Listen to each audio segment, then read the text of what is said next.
तो स्टूडेंट बात करते हैं chapter number 7 income determination and multiplier का सबसे इंपॉर्टेंट टॉपिक पढ़ाने जा रहा हूं मैं आपको इन्वेस्टमेंट मल्टीप्लायर। इन्वेस्टमेंट मल्टीप्लायर सबसे इंपॉर्टेंट टॉपिक है इस चैप्टर का। 3, 4, 6 मार्क्स और 1 मार्क्स के इसके ऊपर बहुत सारे क्वेश्चन बनेंगे और 100% इसमें आते हैं बोर्ड के अंदर आपको क्वेश्चन दिख जाएंगे आपको। तो इन्वेस्टमेंट मल्टीप्लायर क्या है हम पढ़ते हैं।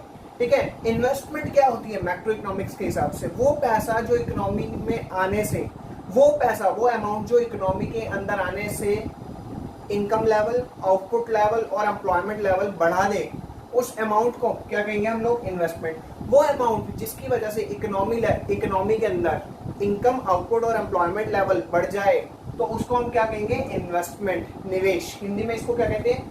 निवेश कहते हैं, ध्यान रखना। तो दोबारा से, वो पैसा जिसके आने से इकोनॉमी के अंदर इनकम, आउटपुट, एम्प्लॉयमेंट लेवल बढ़ जाए उसको क्या कहेंगे? इन्वेस्टमेंट। मल्टीप्लायर का मतलब क्या होता है? कितने टाइम्स बढ़ जाए। ठीक है, यहाँ पर गुना कहते हैं, कितने गुना हो जाए। हम कहते हैं ना इतने गुना पैसा हो जाए, तो हिंदी में इसको गुणांक कहते हैं। ठीक है, हिंदी में इसको क्या कहते हैं? गुणांक कहते हैं। कितना टाइम मल्टीप्लाई हो जाए। ठीक है, मल्टीप्लायर कहाँ से आया? वर्ड मल्टीप्लाई से। तो मैं इसका मतलब आपको धीरे धीरे समझाता रहूंगा, ये साथ साथ और क्लियर हो जाएगा। तो निवेश करने से मतलब इन्वेस्टमेंट करने से पैसा इकोनॉमी में कितने टाइम्स बढ़ जाएगा, इनकम कितने टाइम्स बढ़ जाएगी, उस रिलेशनशिप को कहीं ना कहीं शो कर रहा है इन्वेस्टमेंट मल्टीप्लायर। बहुत इंपॉर्टेंट है। ठीक है, तो चलिए देखते हैं क्या है इन्वेस्टमेंट मल्टीप्लायर। तो स्टूडेंट बात करते हैं मल्टीप्लायर क्या शो करता है। मल्टीप्लायर रिलेशन शो करता है कि इन्वेस्टमेंट के बढ़ने से इनकम में कितना इंक्रीज आया, और ये जो इनकम होती है ये पूरी इकोनॉमी की इनकम होती है, इस वजह से इसको क्या कहते हैं? Aggregate income. तो चलिए पढ़ते हैं क्या लिखा हुआ है। Multiplier expresses the relationship. तो क्या शो कर रही है? रिलेशन किसके बीच में? इनिशियल इंक्रीमेंट इन इन्वेस्टमेंट, के इन्वेस्टमेंट बढ़ाने से, शुरुआती इन्वेस्टमेंट बढ़ाने से, इनिशियल मतलब शुरुआती इन्वेस्टमेंट बढ़ाने से कितना इंक्रीज आएगा इकोनॉमी की इनकम में। ठीक है, इकोनॉमी की इनकम में कितना इंक्रीज आएगा, कितनी इकोनॉमी की इनकम बढ़ जाएगी इनिशियल इन्वेस्टमेंट करने से इकोनॉमी के अंदर ही। ठीक है, तो उस रिलेशनशिप को शो क्या करता है? मल्टीप्लायर। अब इस पे आते हैं। And initial increment in investment, initial increment बढ़ाने से, निवेश बढ़ाने से, ठीक है, कितना इंक्रीज आ जाएगा फाइनल इनकम में। ठीक है, कितने टाइम्स इनकम, कितने टाइम्स जो है हमारी इनकम बढ़ जाएगी, किसकी वजह से? इंक्रीमेंट इन इन्वेस्टमेंट की वजह से। तो इस रिलेशनशिप को हम क्या कहेंगे? Multiplier, investment multiplier. ठीक है, तो वही बता रखे हैं यहाँ पर भी, और इसी का थोड़ा सा इसी को थोड़ा सा यहाँ पर भी एक्सप्लेन कर रखा है। अब यहाँ पर आ जाते हैं। Multiplier explains how many times. Multiplier क्या शो कर रहा है कि कितने गुना इनकम जो है वो बढ़ जाएगी इन्वेस्टमेंट के होने से। सो स्टूडेंट, अब मैं आपको कॉन्सेप्ट जो है मल्टीप्लायर का एग्जाम्पल के थ्रू समझाने की कोशिश करूंगा। यहाँ पर क्या कह रहे हैं? सपोज कि एडिशनल इन्वेस्टमेंट हुई है इकोनॉमी के अंदर, कितने करोड़ की? 4000 करोड़ की। ठीक है, इकोनॉमी के अंदर एडिशनल इन्वेस्टमेंट हुई है कितने की? 4000 करोड़ की, जिसकी वजह से इकोनॉमी में जनरेट हुई है एडिशनल इनकम। इन्वेस्टमेंट की वजह से इनकम क्या हो गई? यहाँ पर एडिशनल इनकम जनरेट हुई है कितने की? 16000 करोड़ की। ठीक है, तो सबसे पहले मैं आपको बता देता हूँ यहाँ पर एडिशनल इन्वेस्टमेंट को क्या करती है। एडिशनल इन्वेस्टमेंट को किससे रिप्रेजेंट करते हैं? डेल्टा आई से।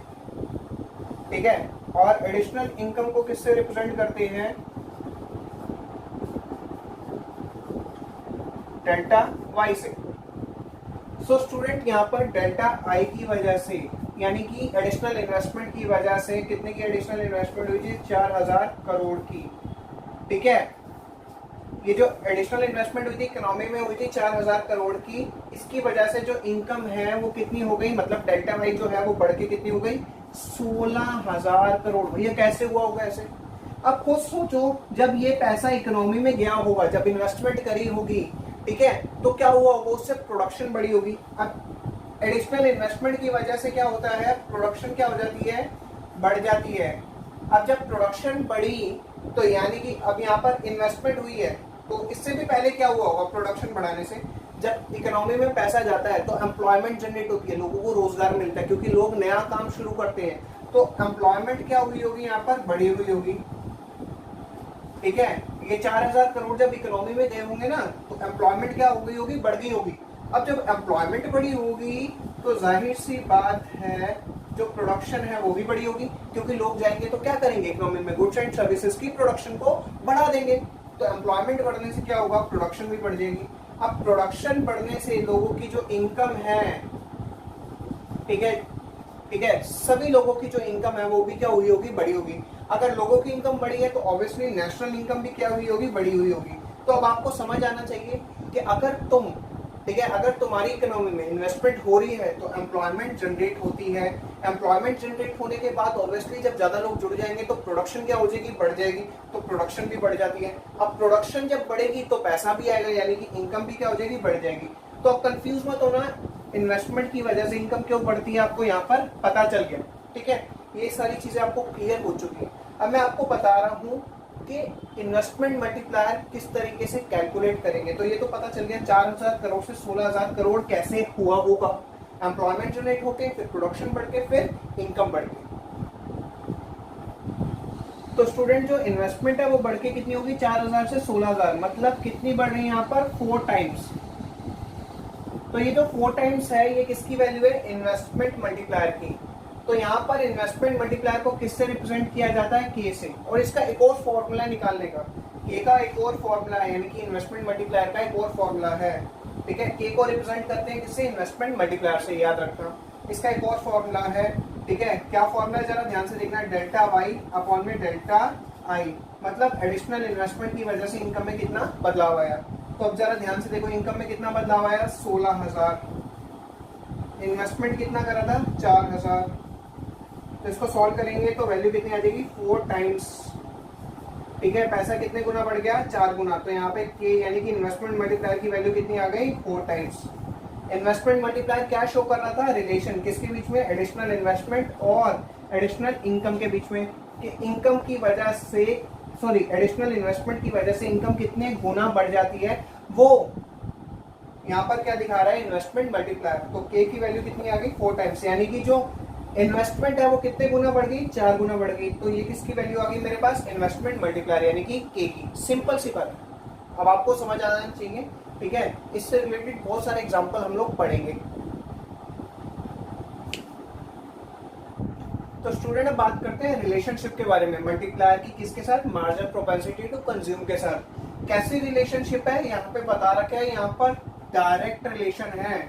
ठीक है, एमपीसी का मल्टीप्लायर के साथ। तो अगर यहाँ पर कह रहे हैं डायरेक्ट रिलेशनशिप का मतलब क्या है, अगर एमपीसी की वैल्यू बढ़ती है तो यानी कि के की भी, यानी कि इन्वेस्टमेंट मल्टीप्लायर की भी वैल्यू क्या होगी, बढ़ेगी।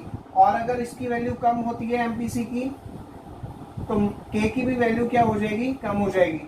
तो यहाँ पर कैसा रिलेशन आपको देखने के लिए मिल रहा है, डायरेक्ट रिलेशन, किसके बीच में, एमपीसी और मल्टीप्लायर के बीच में। तो यहाँ पर there exist direct relationship between MPC and multiplier. आपसे पूछ सकते हैं, 1 मार्क्स क्वेश्चन आता है ये कि रिलेशनशिप बताओ एमपीसी की और मल्टीप्लायर की, तो आप कहोगे डायरेक्ट रिलेशन। तो अब जरा ध्यान से देखो, हायर द एमपीसी, जितनी ज्यादा एमपीसी की वैल्यू ज्यादा होगी, more will be the value of multiplier.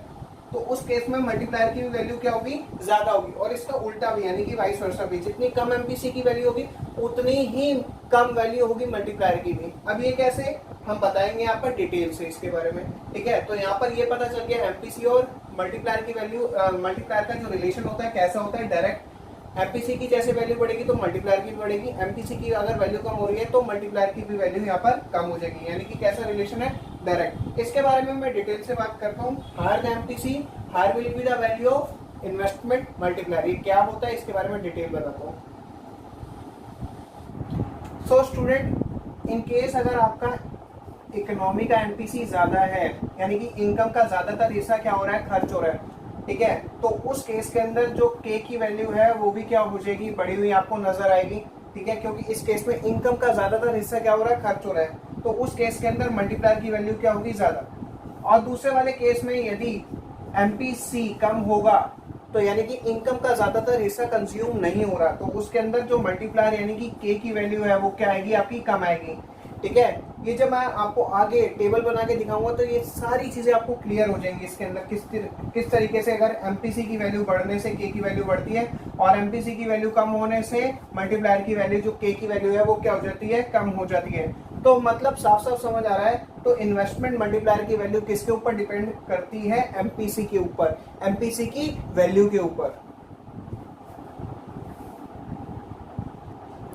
So student अब मैं अलजेब्रिक रिलेशन बताने जा रहा हूँ मल्टीप्लायर का एमपीसी के साथ। तो यहाँ पर इसका फॉर्मूला क्या यूज करूंगा? y is equal to consumption plus investment. तो यहाँ पर additional income is equal to additional consumption plus additional investment भी लिख सकता हूँ। एडिशनल का मतलब यहाँ पे डेल्टा से रिलेटेड है, ठीक है। तो यहाँ पर delta Y is equal to delta C plus delta I लिख सकता हूँ मैं। और अब मैं क्या करूंगा? दोनों ही साइड को, चाहे वो लेफ्ट हैंड साइड हो राइट हैंड साइड है, दोनों ही साइड को किससे डिवाइड कर रहा हूँ? डेल्टा वाई से। तो both sides divide by delta Y. तो इसको भी डेल्टा वाई से डिवाइड करा, ठीक है। डेल्टा सी को भी डेल्टा वाई से डिवाइड करा, डेल्टा आई को भी डेल्टा वाई से डिवाइड करा, ठीक है। तो ये तो कट गया डेल्टा वाई से डेल्टा वाई, इसकी जगह आ जाएगा 1। डेल्टा सी अपॉन में डेल्टा वाई किसका फॉर्मूला होता है? एमपीसी यानी कि मार्जिनल प्रोपेंसिटी कंज्यूम का। और ये किसका जाना पहचाना फॉर्मूला लग रहा है? मैंने अभी आपको बताया था, multiplier is equal to delta Y upon में डेल्टा आई। तो जब मैं इसको रेसिप्रोकल कर दूंगा 1/k, तो किसका फॉर्मूला बन जाएगा? डेल्टा आई अपॉन में डेल्टा वाई। तो इसकी जगह मैंने क्या लिख दिया? डेल्टा आई अपॉन में डेल्टा वाई की जगह मैंने क्या लिख दिया यहाँ पे? 1 अपॉन में k, यानी कि 1 अपॉन में मल्टीप्लायर। सो स्टूडेंट अब क्या करोगे? आपने यहाँ पर k की वैल्यू निकाली है, तो k की वैल्यू कैसे निकालोगे? ठीक है, तो एमपीसी को मैं वहां पे ले जाता हूँ, ठीक है। ये प्लस हो रहा है, यहाँ पे आके क्या हो जाएगा? माइनस हो जाएगा, और यहाँ पर हो जाएगा 1/k, ठीक है। अब इसको रेसिप्रोकल कर देता हूँ, तो क्या हो जाएगा? 1 अपॉन में 1 minus MPC is equal to क्या आ गया? k। तो यहाँ पर मल्टीप्लायर की एक नई वैल्यू निकल के आ गई, k is equal to 1 upon में 1 माइनस एमपीसी। तो यहाँ पर अलजेब्रिक रिलेशन शो हो रहा है मल्टीप्लायर का किसके साथ? एमपीसी के साथ। मैंने यहाँ पर डिटेल बताई है, आपको ढंग से साथ साथ कॉपी करना और समझना है यहाँ पर, ठीक है। तो k का एक और रिलेशन निकल आया किसके साथ? एमपीसी के साथ। ये कौन सा रिलेशन है? अलजेब्रिक रिलेशन है, ठीक है, एमपीसी के साथ।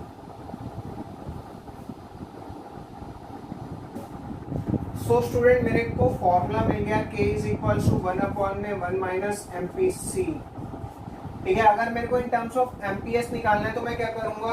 ये जो 1 माइनस एमपीसी है, आपको याद है मैंने रिलेशन बताया था, MPS plus MPC is equal to 1।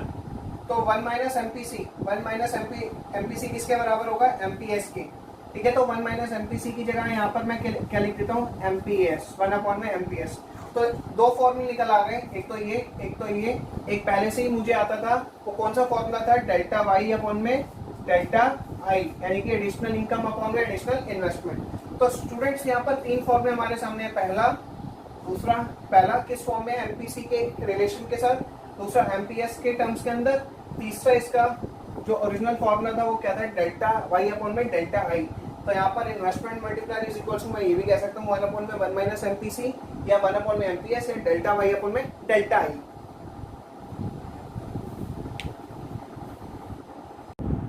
So student अब मैं रिलेशन बता रहा हूँ मल्टीप्लायर का एमपीसी और एमपीएस के साथ, ठीक है। तो यहाँ पर मैं अलग अलग वैल्यूज रखूंगा, तो उससे आपको पता चलेगा कि एमपीसी का मल्टीप्लायर के साथ क्या रिलेशन है और एमपीएस का मल्टीप्लायर के क्या साथ रिलेशन है, ठीक है। तो सबसे पहले मैं रख रहा हूँ एमपीसी की वैल्यू 0, ठीक है। जब इसकी वैल्यू 0 होगी, इसकी वैल्यू ऑटोमेटिकली क्या हो जाएगी? 1, क्योंकि इन दोनों का सम ध्यान रखना किसके बराबर होगा? हमेशा 1 के। एमपीसी एमपीएस दोनों किसके बराबर होते हैं, ये याद रखना।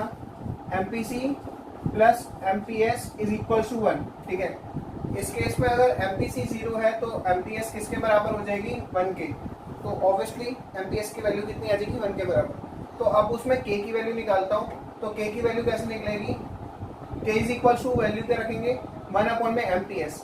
एमपीएस की जगह क्या रख दूंगा मैं? 1 अपॉन में यहाँ पर 1 रख दूंगा। तो इसको सॉल्व करूंगा तो 1 टाइम्स आ जाएगा। 1 टाइम्स का मतलब है अगर 100 करोड़ की इन्वेस्टमेंट हुई तो इनकम भी कितने बढ़ने वाली है? 100 करोड़ बढ़ने वाली है, मतलब 1 ही गुना बढ़ेगी यहाँ पर, ठीक है। 1 टाइम ही बढ़ेगी। चलो अब दूसरे केस में मैं एमपीसी की वैल्यू कितनी रख रहा हूँ? 0.25। जब एमपीसी की वैल्यू 0.25 है तो 1 में से माइनस करेंगे 0.25, तो एमपीएस की कितनी आ जाएगी 0.75। ठीक है, तो अब इसको सॉल्व कर लेते हैं। 1 अपॉन में 0.75, ठीक, तो स्टूडेंट 1 अपॉन में 0.75 को सॉल्व करेंगे तो आ जाएगा 1.3 टाइम्स। ठीक है, तो 1.3 टाइम्स निकल के आ जाएगा, आप कैलकुलेट कर लेना। तो इसका मतलब है अगर 100 करोड़ लगाओगे तो कितना हो जाएगा 133 करोड़ के आसपास, 1.33 निकलेगी इसकी वैल्यू। ठीक है, अच्छा अब नेक्स्ट वाले केस के अंदर एमपीसी की वैल्यू रख रहा हूँ 0.50, तो इसकी भी वैल्यू 1 में से माइनस करूंगा 0.50 को, तो कितना आ जाएगा 0.50, क्योंकि इन दोनों का सम याद रखना किसके बराबर होगा 1 के। तो अब वैल्यू निकाल लूंगा किसकी, के की, तो 1 अपॉन में एमपीएस रख रहा हूँ। ठीक है, तो 0.50 रखा, तो इसको सॉल्व करूंगा तो कितना आ जाएगा 2 टाइम्स। तो अगर इसका मतलब है 2 टाइम्स का, अगर 100 करोड़ की इन्वेस्टमेंट लगाई है तो 200 करोड़ इनकम बन जाएगी, उससे जनरेट हो जाएगी। अब नेक्स्ट वाले केस के अंदर मैं यहाँ पर वैल्यू ले रहा हूँ 0.75, तो 1 में से माइनस करूंगा तो कितनी आ जाएगी एमपीएस की वैल्यू 0.25। ठीक है, इस केस के अंदर वैल्यू निकाल लूंगा मैं। ठीक है, तो 1 अपॉन में 0.25, तो इसको सॉल्व करूंगा तो कितना आ जाएगा 4 टाइम्स। तो इसका मतलब है अगर 100 करोड़ लगाए तो इनकम कितनी जनरेट होगी 400 करोड़, मतलब 4 गुना ज्यादा। ठीक है, लास्ट मैं वैल्यू रख रहा हूँ यहाँ पर 1। ठीक है, जब यहाँ पर 1 रखूंगा तो यहाँ पर कितनी वैल्यू आ जाएगी 0, क्योंकि इन दोनों का सम क्या होना चाहिए 1 के बराबर। तो इस केस में मैं क्या रखूंगा 1 अपॉन में वैल्यू क्या रखूंगा एमपीएस की वैल्यू नीचे रखूंगा 0। तो कोई भी चीज डिनोमिनेटर में अगर 0 होता है, इसको पीछे कर देता हूं मैं थोड़ा सा,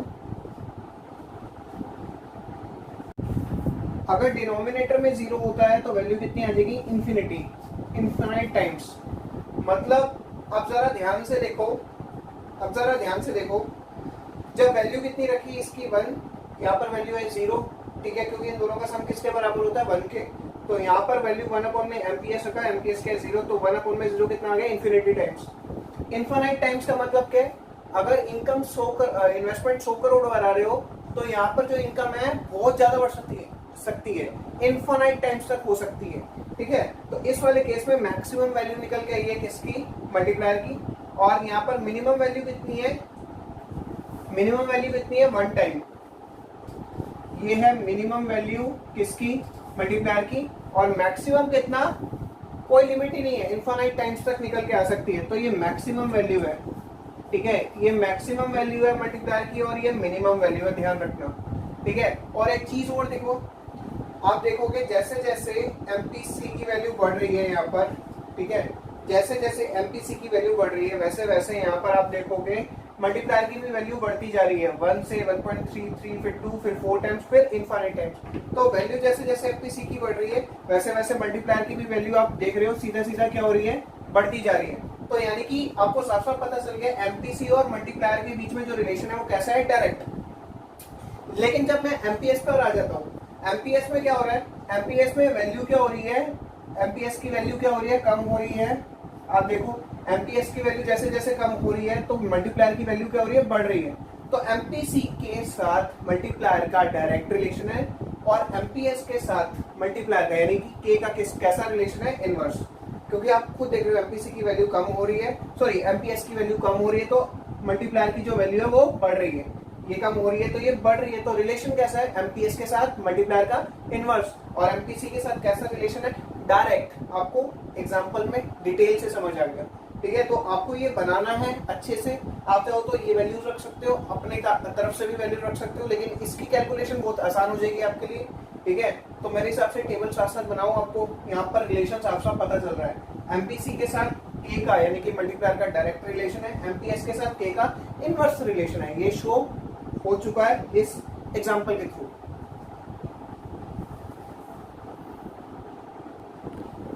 तो एक स्टूडेंट बात हमेशा ध्यान रखना, आपसे पूछ सकते हैं मिनिमम वैल्यू क्या होगी मल्टीप्लायर की, तो ध्यान रखना 1 टाइम्स तो मिनिमम वैल्यू है। ठीक है, 1 गुना पैसा बढ़ेगा ही बढ़ेगा। और मैक्सिमम वैल्यू क्या हो सकती है मल्टीप्लायर की, इनफाइनाइट टाइम्स। ध्यान रखना, अगर मल्टीप्लायर की आपसे कोई मैक्सिमम वैल्यू पूछे तो इनफाइनाइट है, और मिनिमम वैल्यू कोई पूछे तो कितनी है, 1 टाइम्स। ये याद रखना, क्वेश्चन आ सकता है इसमें। सो स्टूडेंट अब बात करते हैं वर्किंग ऑफ मल्टीप्लायर की। इसके अंदर हम क्या सीखेंगे कि जैसे यहाँ पर 100 करोड़ की इन्वेस्टमेंट अगर हुई है तो किस तरीके से 1000 करोड़ बन जाएंगे। ठीक है, एक छोटा सा अमाउंट यानी कि जो डेल्टा आई है वो किस तरीके से डेल्टा वाई इतना बड़ा अमाउंट में कन्वर्ट हो जाएगा।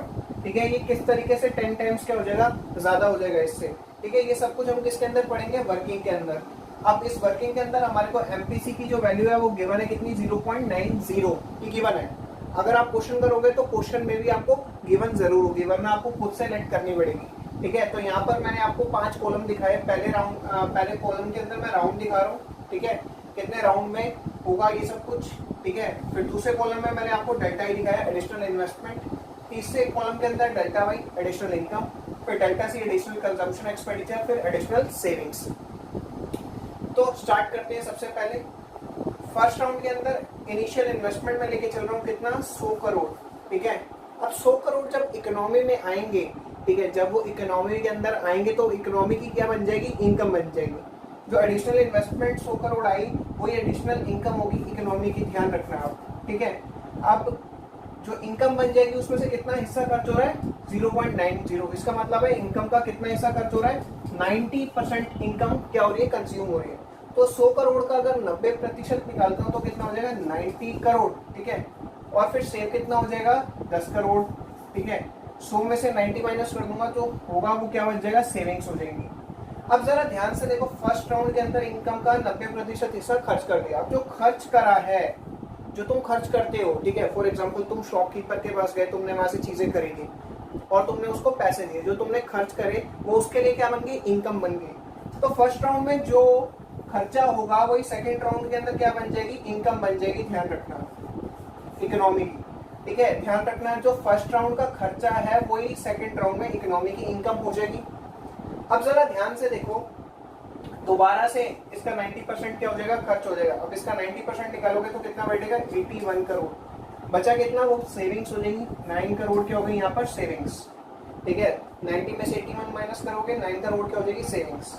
ठीक है, अब सेकंड राउंड में जो खर्चा हुआ, जरा ध्यान से देखना, सेकंड राउंड में जो खर्चा हुआ वो नेक्स्ट थर्ड राउंड में क्या हो जाएगा, इनकम बन जाएगी। तो 81 करोड़ नेक्स्ट राउंड में क्या बनने वाली है, इनकम, जिसमें से फिर दोबारा से 90% हिस्सा क्या होने वाला है, कंज्यूम। अब 90% हिस्सा कंज्यूम होने वाला कितना हो गया, 72.9 करोड़। ठीक है, 81 का 90% कितना होगा, 72.9। कैलकुलेट करके देखना। ठीक है, बचा कितना, 8.1 करोड़। ठीक है, तो यहाँ पर ये सब कुछ चलता रहेगा। अब ये कब तक चलता रहेगा, जब तक हमारी इनकम जो है वो बढ़ नहीं जाती। ठीक है, जब तक हमारी इनकम एक बहुत बड़े अमाउंट में कन्वर्ट नहीं हो जाती। ठीक है, अब ये वाला अमाउंट कितना होगा, इसको निकालने के लिए मैं डायरेक्ट फॉर्मूला यूज कर रहा हूँ। ठीक है, इसको निकालने के लिए मैं यहाँ पर डायरेक्ट फॉर्मूला यूज कर रहा हूँ। कौन सा फॉर्मूला है, हम सभी को पता है। ठीक है, जिससे मुझे पता चल जाएगा कि इनकम यहाँ पर कितने टाइम्स बढ़ने वाली है। ठीक है, वो फॉर्मूला है K is equal to 1/1 minus MPC। ठीक है, तो यहाँ पर मेरे पास MPC की वैल्यू गिवन है। ठीक है, तो MPC कितना देखा है, 0.90। तो यहाँ से मैं कैलकुलेट कर लूंगा कितना आ जाएगा, 0.10, पॉइंट हटाऊंगा यहाँ पे 2 0, तो कितना आ गया, K की वैल्यू 10 टाइम्स। इसको सॉल्व करूंगा तो कितना आ जाएगा, 10। तो मतलब इनकम कितने बढ़ने वाली है। ठीक है, जो इनिशियल इन्वेस्टमेंट है वो कितना बढ़ने वाली है, 10 टाइम्स बढ़ने वाली है, 10 गुना बढ़ने वाली है। ठीक है, 10 गुना का मतलब क्या है, 100 करोड़ से कितने होने वाले हैं, 1000 करोड़। ठीक है, मतलब डेल्टा वाई का जो सम है, ठीक है, इन सभी वैल्यूज का सम, जो राउंड का सम होगा। ठीक है, अब पूरा तो कैलकुलेट करेंगे नहीं, पूरा तो बहुत बड़ा चला जाएगा, तो मैंने यहाँ पर डैश लगा दिया और इसका सम मैंने डायरेक्टली निकाल लिया इस फॉर्मूले से। ठीक है, तो मल्टीप्लायर कितना आ गया, 10 टाइम्स। इसका मतलब है जो इनिशियल इन्वेस्टमेंट करी थी उससे 10 गुना ज्यादा क्या हो जाएगी, इनकम बढ़ जाएगी। ठीक है, तो इनकम कितनी बढ़ गई यहाँ पर, 1000 करोड़। अब 1000 करोड़ में से 90% क्या हो रहे हैं मेरे, कंज्यूम हो रहे हैं, यानी कि 900 करोड़ क्या हो जाएंगे, कंज्यूम यानी कि खर्च हो जाएंगे। बाकी के 100 करोड़ क्या हो जाएंगे मेरे, सेव हो जाएंगे। ध्यान रखना जो इसका सम होगा यानी कि डेल्टा वाई के इनिशियल अमाउंट का सम होगा वो बराबर होगा डेल्टा एस के टोटल के। ठीक है, ध्यान रखना जो डेल्टा वाई का सम होगा, डेल्टा वाई के इनिशियल फर्स्ट राउंड का जो सम होगा वो बराबर आ जाएगा डेल्टा एस के टोटल के, यानी कि डेल्टा एडिशनल सेविंग के टोटल के। ठीक है, तो अब जरा ध्यान से देखो, ये जो 1000 करोड़ है वो बढ़ के 900 करोड़ और 100 करोड़ हो गया। अब इन दोनों का सम करोगे तो किसके बराबर आ जाएगा? 1000 करोड़ के। यानी कि इनकम कितनी बढ़ गई? 1000 करोड़, जिसमें 900 करोड़ क्या हो गए इकोनॉमी में खर्च हो गए और 100 करोड़ क्या हो गए? सेव हो गए। ठीक है, तो सो स्टूडेंट ये थी वर्किंग ऑफ मल्टीप्लायर, जिसके अंदर हमने समझने की कोशिश करी किस तरीके से छोटा सा अमाउंट जो है एडिशनल इन्वेस्टमेंट का 100 करोड़ का, वो किस तरीके से कन्वर्ट हो जाता है 1000 करोड़ में। किस तरीके से जो कंजम्पशन होती है वो सेकंड राउंड में बन जाती है इनकम। ये मैंने आपको एग्जांपल देके समझाया। ठीक है, और ये पैसा इकोनॉमी में रोटेट होके बढ़ता रहेगा। ठीक है, ये नहीं कि आपने एडिशनल इन्वेस्टमेंट जो करी है वो और पैसा क्रिएट करके बड़े अमाउंट में कन्वर्ट हो जाएगी। और आने वाले टाइम पर जो एडिशनल इनकम था इनिशियल अमाउंट के अंदर, ठीक है, वो किसके बराबर हो जाएगा? डेल्टा एस के टोटल के। ध्यान रखना, बहुत इंपॉर्टेंट बात बता रहा हूँ। और ये जो 1000 है ये डिवाइड हो गए यहाँ पर दो अमाउंट्स के अंदर, 900 करोड़ के अंदर और 100 करोड़ के अंदर। इन दोनों को ऐड करोगे तो क्या आएगा? ये अमाउंट आएगा। यानी कि delta Y is equal to delta C plus delta S. ठीक है, इनकम का कुछ हिस्सा क्या हो रहा है? खर्च हो रहा है और कुछ क्या हो रहा है? सेव हो रहा है। ध्यान रखना, तो ये बहुत इंपॉर्टेंट बात बता रहा हूँ, ये याद रखना। तो ये सबसे इंपॉर्टेंट टॉपिक था वर्किंग ऑफ मल्टीप्लायर। ठीक है,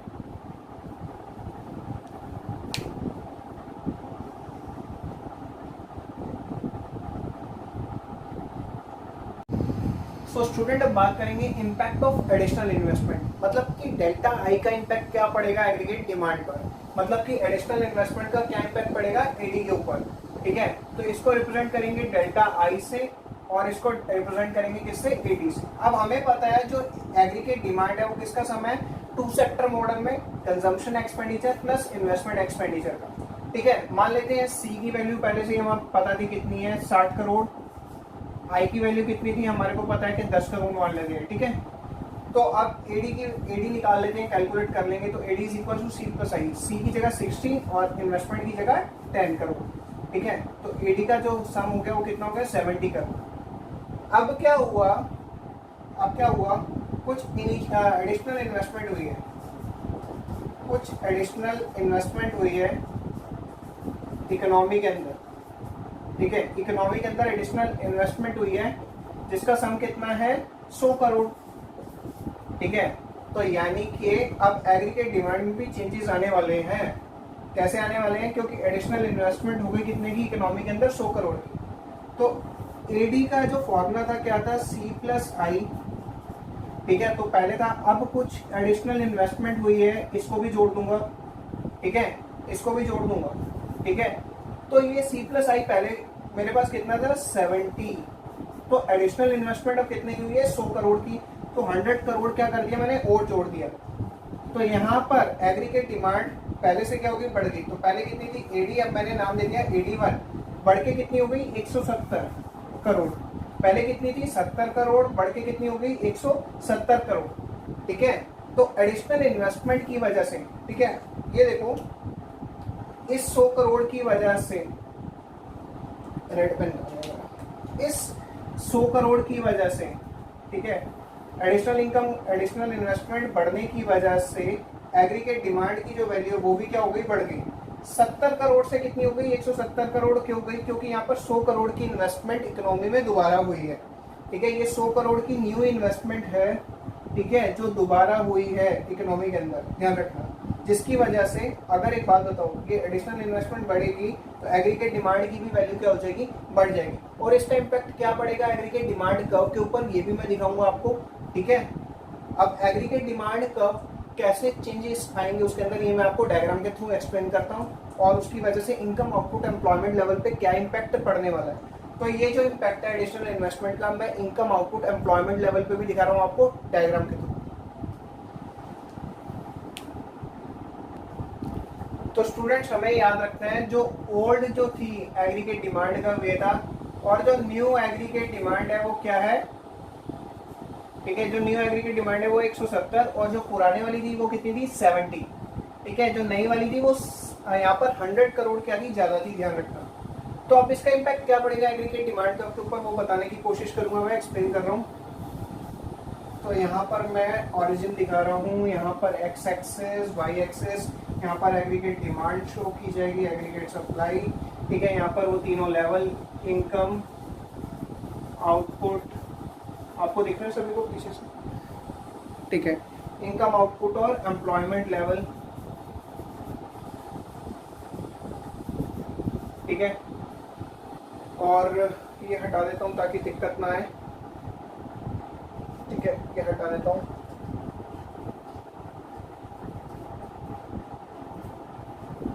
तो साइड में लिख देता हूँ थोड़ा। एग्रीगेट डिमांड जो पुराने वाली थी वो थी कितनी, 70 करोड़। अब जो नए वाली है वो कितनी है यहाँ पर, 100 करोड़, सॉरी 100 नहीं, 170 करोड़, ठीक है, 170 करोड़, ठीक है। तो अब यहाँ पर मैं बनाने जा रहा हूँ एग्रीगेट सप्लाई का, जिसको मैं इनकम लाइन भी दिखाता हूँ, ठीक है। और ये एग्रीगेट डिमांड का, ठीक है। ये एग्रीगेट डिमांड पुराने वाली है जो किसको शो कर रही है, 70 करोड़ को।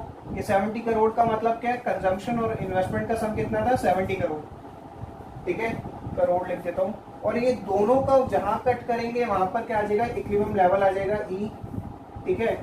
और वही क्या होगा मेरा, इनकम लेवल, आउटपुट लेवल और एम्प्लॉयमेंट लेवल। ये जो ओ वाई है मेरा वो क्या है, इनकम लेवल, आउटपुट लेवल और एम्प्लॉयमेंट लेवल। अब क्या हुआ, एडिशनल इन्वेस्टमेंट कितनी हो गई, 100 करोड़, ठीक है। यहाँ पर एडिशनल इन्वेस्टमेंट जैसे कि मैंने एग्जांपल दिया था कितनी बढ़ गई, 100 करोड़ से, जिसकी वजह से मेरी एग्रीगेट डिमांड क्या हो गई, बढ़ गई। अब जब ये एग्रीगेट डिमांड बढ़ जाएगी तो पुराने वाला जो डिमांड कर्व है वो नीचे रहेगा, नया वाला डिमांड कर्व ऊपर बनेगा। तो यहाँ पर अब मैं एक नया डिमांड कर्व बनाने वाला हूँ, क्योंकि मेरी डिमांड क्या हो गई, बढ़ गई। कितने से बढ़ गई थी, 100 करोड़ से। क्यों बढ़ी थी, क्योंकि एडिशनल इन्वेस्टमेंट हुई है 100 करोड़ की। तो मैं नया डिमांड कर्व बनाने जा रहा हूँ जी। तो यहाँ पर मैंने नया डिमांड कर्व बनाया, उसका नाम ये AD1, ठीक है। AD1 ऊपर क्यों है, क्योंकि इसके अंदर क्या हुआ है नया, क्योंकि इसके अंदर नई एडिशनल इन्वेस्टमेंट हुई है 100 करोड़ की। इस वजह से एग्रीगेट डिमांड कर्व क्या हो गया, 70 से कितनी हो गई, 170 करोड़, 170 करोड़। अब जो नया इक्विलिब्रियम लेवल है वो कहां पर आएगा, इससे ऊपर, उसका नाम दे रहा हूँ E1। अब क्या होगा, एग्रीगेट डिमांड बढ़ने से, जरा ध्यान से देखो, अब नया इनकम लेवल क्या हो जाएगा, बढ़ जाएगा। अब इनकम लेवल भी क्या हो गया, पहले इतना था OY, अब कितना हो गया, OY1 कितना हो गया, पहले इतना था अब इतना हो गया। इनकम लेवल भी यहाँ पर क्या हो गया, आपको दिख रहा है, इनकम लेवल भी इतना बढ़ गया, इनकम लेवल भी बढ़ गया, ठीक है। आउटपुट लेवल भी आपको दिख रहा है कि बढ़ गया ऑब्वियसली, और एम्प्लॉयमेंट लेवल भी क्या हो गया, बढ़ गया। तीनों लेवल, इनकम, आउटपुट और एम्प्लॉयमेंट लेवल क्या हो गए, बढ़ गए। किस वजह से बढ़े, एडिशनल इन्वेस्टमेंट की वजह से। कितने की हुई थी, 100 करोड़ की होने की वजह से इक्विलिब्रियम लेवल कहां पर चला गया, ऊपर की तरफ शिफ्ट हो गया, क्योंकि डिमांड का ऊपर चला गया। तो इक्विलिब्रियम लेवल भी नया हो जाएगा, क्या हो जाएगा, उसका नाम E1। तो अब ये जब ऊपर शिफ्ट हुआ, ये पॉइंट जो है इक्विलिब्रियम वाला नया आ जाएगा। अब ये नए पॉइंट आने से जो इनकम लेवल है वो राइट हैंड साइड पर शिफ्ट हो जाएगा। अब income level right hand shift होने से क्या हुआ, इनकम क्या हो गई, बढ़ गई, आउटपुट भी बढ़ गई और एम्प्लॉयमेंट लेवल भी बढ़ गया। तो 100 करोड़ से कितना फायदा हुआ, इनकम, आउटपुट और एम्प्लॉयमेंट लेवल तीनों क्या हो गए, बढ़ गए, और एग्रीगेट डिमांड का ऊपर चला गया। क्यों बढ़ा, एग्रीगेट डिमांड का ऊपर क्यों शिफ्ट हुआ, क्योंकि एग्रीगेट डिमांड बढ़ गई थी। कितने से बढ़ी थी, 100 करोड़ से। तो ये इम्पैक्ट पड़ेगा एडिशनल इन्वेस्टमेंट का एग्रीगेट डिमांड के ऊपर और इनकम, आउटपुट और एम्प्लॉयमेंट लेवल पर।